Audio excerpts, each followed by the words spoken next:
നമ്മളെല്ലാവരും സമ്മതിക്കുന്ന ഒരു കാര്യമാണ് ബോൺമുത്ത് പോണക്കത്തെ ഒരു ടീമിനെ തോൽപ്പിക്കുക എന്ന് പറയുന്നത് ഇച്ചിരി ബുദ്ധിമുട്ടാണ്. പ്രത്യേകിച്ച് അവരുടെ ഹോമിൽ പോയി തോൽപ്പിക്കുക എന്ന് പറയുന്നത് നല്ല ബുദ്ധിമുട്ടാണ്. നമ്മുടെ മത്സരത്തിന് തൊട്ട് മുമ്പേ ഉള്ള ഒരു 10 മത്സരങ്ങൾ എടുത്ത് നോക്കിയോ, ബോൺമുത്ത് അൺബീറ്റൺ ആണ് 10 മത്സരങ്ങളിൽ. ടോട്ടൻഹാമിനെയും ലിവർപൂളിനെയും ഒക്കെ തോൽപ്പിച്ചാണ് അവർ ഈ ഒരു അൺബീറ്റൺ റെക്കോർഡ് ഇങ്ങനെ മെയിൻറ്റെയിൻ ചെയ്തിരിക്കുന്നത്. നമുക്കെതിരെ 2-2 സമനിലയും കൂടെ ആയപ്പോഴത്തേനും 10 മത്സരങ്ങളുടെ അൺബീറ്റൺ റെക്കോർഡ് ഇപ്പം 11 മത്സരങ്ങളുടെ അൺബീറ്റൺ സ്ട്രീക്ക് അങ്ങനെ തുടർന്നുകൊണ്ടിരിക്കുന്നു.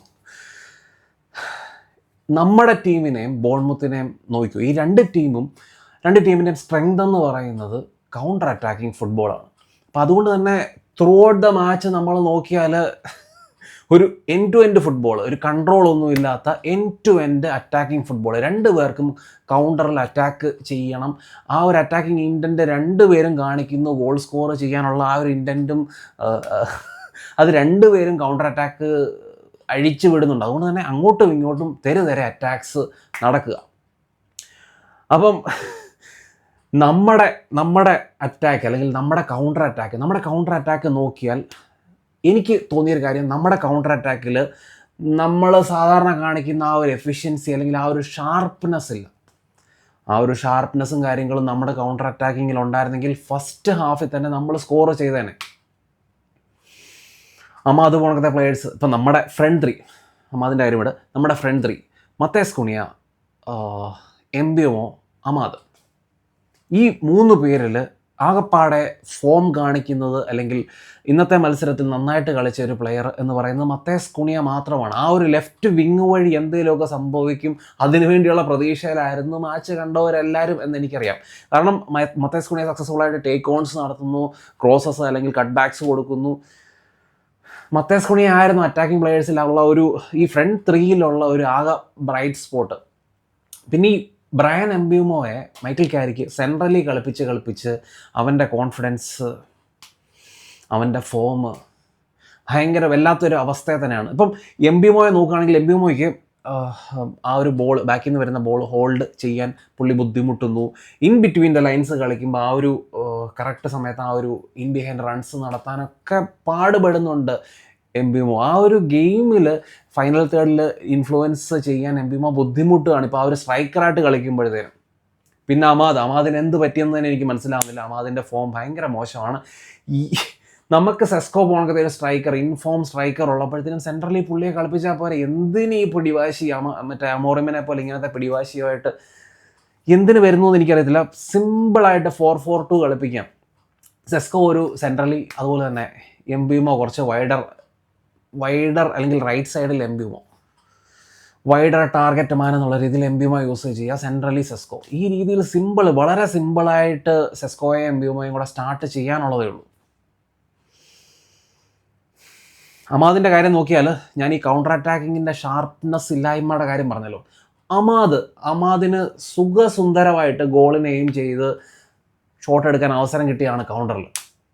അമാദിൻ്റെ ഫസ്റ്റ് ടച്ച്, കുണിയ കൊടുത്ത ആ ഒരു പാസ്, അമാദിൻ്റെ ഫസ്റ്റ് ടച്ച് മോശം.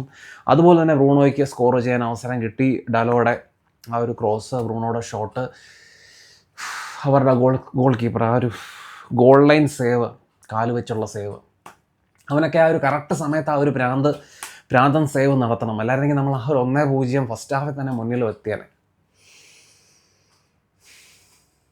പക്ഷേ നമ്മുടെ കുണിയ തന്നെ നമ്മളെ സെക്കൻഡ് ഹാഫിൽ നമ്മളെ സഹായിക്കുന്നു. കുണിയ പെനാൽറ്റി വിൻ ചെയ്യുന്നു. ബ്രൂണോ ഫെർണാണ്ടസ് 60ാമത്തെ മിനിറ്റിൽ പെനാൽറ്റി സ്കോർ ചെയ്യുന്നു. 1-0 നമ്മൾ മുന്നിലെത്തുന്നു. പക്ഷേ ഈ 1-0 മുന്നിലെത്തിയ നമ്മൾ 6 മിനിറ്റ് കഴിഞ്ഞപ്പോൾ നമ്മൾ പിന്നെ കൺസീഡ് ചെയ്തു എന്നുള്ളതാണ് നമ്മുടെ ഏറ്റവും വലിയൊരു പ്രശ്നം.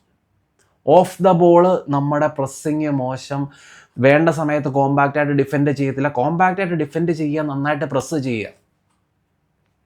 എന്തുകൊണ്ടിത് ചെയ്യുന്നില്ല എന്നെനിക്ക് മനസ്സിലാകുന്നില്ല. ഈ അവർ അടിച്ച ഗോളുണ്ടല്ലോ, അവരുടെ മിഡ്ഫീൽഡർ അല്ലെങ്കിൽ അവരുടെ ക്യാപ്റ്റൻ അടിച്ച ഗോൾ, അതിന് മുന്നേ ഒരു വമ്പൻ സംഭവം, പട്ടാപ്പകൽ നമ്മളെ ചതിച്ച കഥ. റഫറി സ്റ്റുവർട്ട് അറ്റ്വെൽ ആണ്, അല്ലെങ്കിൽ അതാണ് പുള്ളിയുടെ പേരെന്നാണ് എൻ്റെ ഒരു ഊഹം.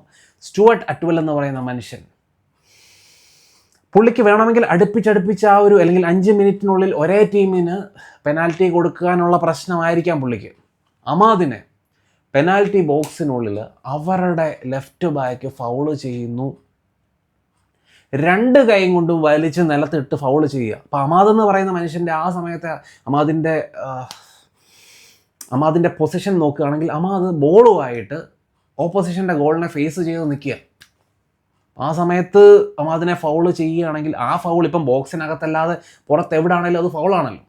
ബോക്സിനകത്ത് എന്തുകൊണ്ട് ഫൗൾ കൊടുത്തു എന്ന് എനിക്ക് മനസ്സിലാകുന്നില്ല. ഇപ്പം റഫറിക്ക് ബ്രൂണോ പറഞ്ഞ പോലെ റഫറിക്ക് ഇപ്പം 5 മിനിറ്റിനുള്ളിൽ 2 ഫൗൾ ഒരേ ടീമിന് 2 പെനാൽറ്റി കൊടുക്കാൻ ബുദ്ധിമുട്ടാണെങ്കിൽ VARനെ ഇൻവോൾവ് ചെയ്യാമല്ലോ.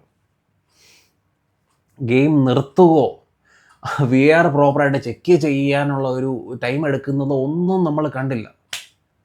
മാച്ചിൻ്റെ അവസാനം ഒരു എക്സ്പ്ലനേഷൻ വന്നിട്ടുണ്ട്, നോട്ട് ആൻ ഇനഫ് കോണ്ടാക്ട്. ആ ഒരു ഫൗളെന്ന് പറയുന്നത് അത് ഫൗള് കൊടുക്കാൻ പറ്റുന്ന തരം അത്രയ്ക്കും ഭയങ്കരമായിട്ടുള്ളൊരു കോണ്ടാക്റ്റ് ഇല്ല എന്നാണ് VAR പറയുന്നത്.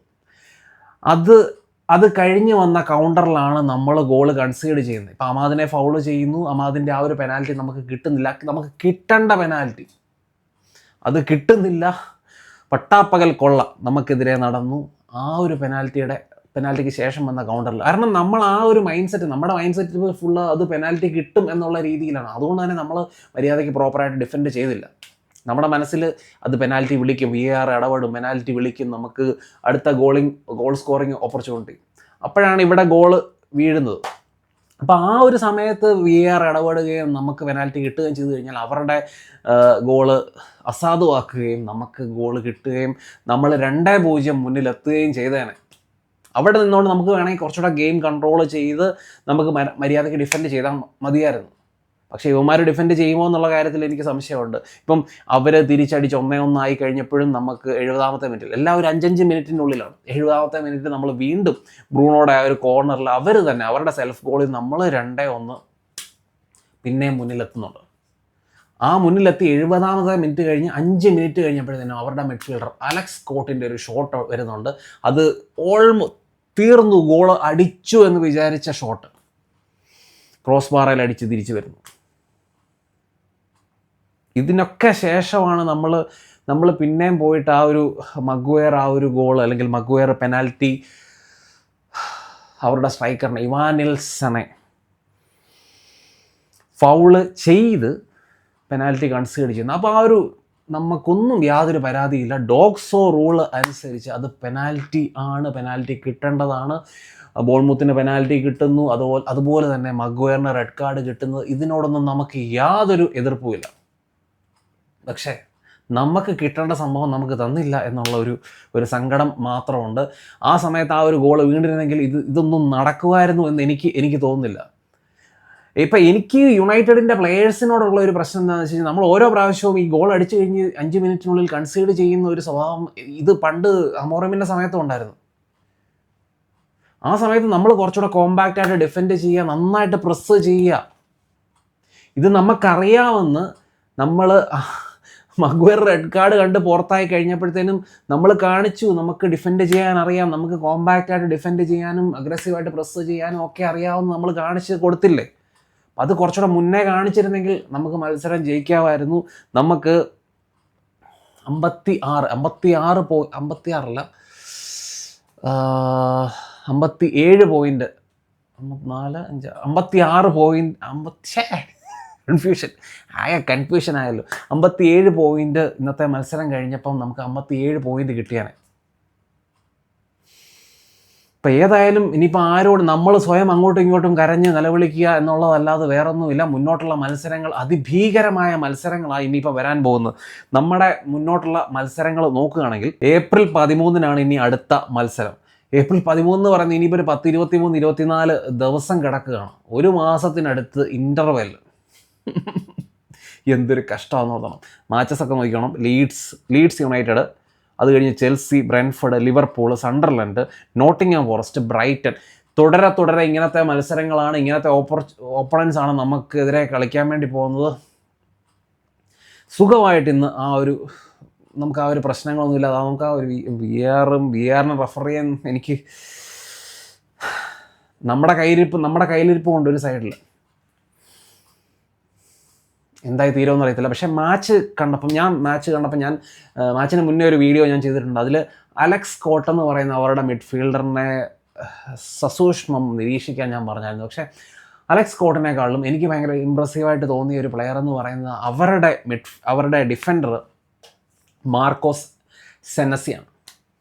മാർക്കോസ് സെനസി എന്ന് പറയുന്ന അർജൻറ്റീനിയൻ പ്ലെയർ ലെഫ്റ്റ് ഫുട്ടഡ് ആണ്, ലെഫ്റ്റ് സൈഡഡ് സെൻറ്റർ ബാക്കായിട്ട് കളിക്കാൻ പറ്റുന്ന മനുഷ്യനാണ്. പുള്ളി ഓൺ ദ ബോൾ അല്ലെങ്കിൽ ബോൾ പ്ലേയിങ് സെൻറ്റർ ഹാഫാണ്. എന്തുകൊണ്ടും നമുക്ക് നമ്മൾ ഈ ലിസാൻഡ്രോ മാർട്ടിനസ് എന്ന് പറയുന്ന പ്ലെയർ ഇഞ്ചുറി പ്രോൺ ആയതുകൊണ്ട് നമുക്ക് ഭയങ്കരമായിട്ട് നമ്മുടെ ഗെയിമിനെ അത് നല്ല രീതിയിൽ അഫക്റ്റ് ചെയ്യുന്നുണ്ട്. എന്തുകൊണ്ടും നമുക്ക് സൈൻ ചെയ്യാൻ പറ്റുന്ന ഒരു ഡിഫൻഡറാണ് മാർക്കോസ് സെനസി. ഇപ്പം എനിക്ക് ഭയങ്കര ഇമ്പ്രസീവായിട്ട് തോന്നി. പക്ഷേ ഒരു പ്രശ്നമുണ്ട്, ബാർസലോണ ഭയങ്കരമായിട്ട് ഇൻട്രസ്റ്റഡ് ആണെന്ന് പറയുന്നു. ഈ മനുഷ്യനാണെങ്കിലും അർജൻറ്റീനിയൻ ആണല്ലോ, അപ്പം സ്പെയിനിൽ നിന്നൊരു ഗോള് ബാർസലോണയിൽ നിന്നൊരു ഇൻട്രസ്റ്റ് എന്ന് പറയുന്നത് അവരുടെ തല അങ്ങോട്ട് തിരിക്കാനുള്ള സാധ്യത കൂടുതലാണ്. പക്ഷേ നമ്മൾ ഈ ഒരു പ്ലെയറിന് വേണ്ടി ശ്രമിക്കും എന്ന് തന്നെയാണ് എൻ്റെ ഒരു അഭിപ്രായം. എനിക്ക് ഭയങ്കര ഇമ്പ്രസീവായിട്ട് ഇന്ന് തോന്നിയ മനുഷ്യനാണ് മാർക്കോസ് സെനസി. അപ്പം മാച്ചിനെ പറ്റിയും നമ്മളെ പട്ടാപ്പകൽ നമുക്ക് എതിരെ നടന്ന കൊള്ളയെ പറ്റിയും ഒക്കെ കമൻസ് ഇടുക. നിങ്ങൾ ചന്നം കമൻസ് ഇടുക. അപ്പം മറ്റൊരു വീഡിയോ ആയിട്ട് ഉടനെ തന്നെ നമുക്ക് കാണാം.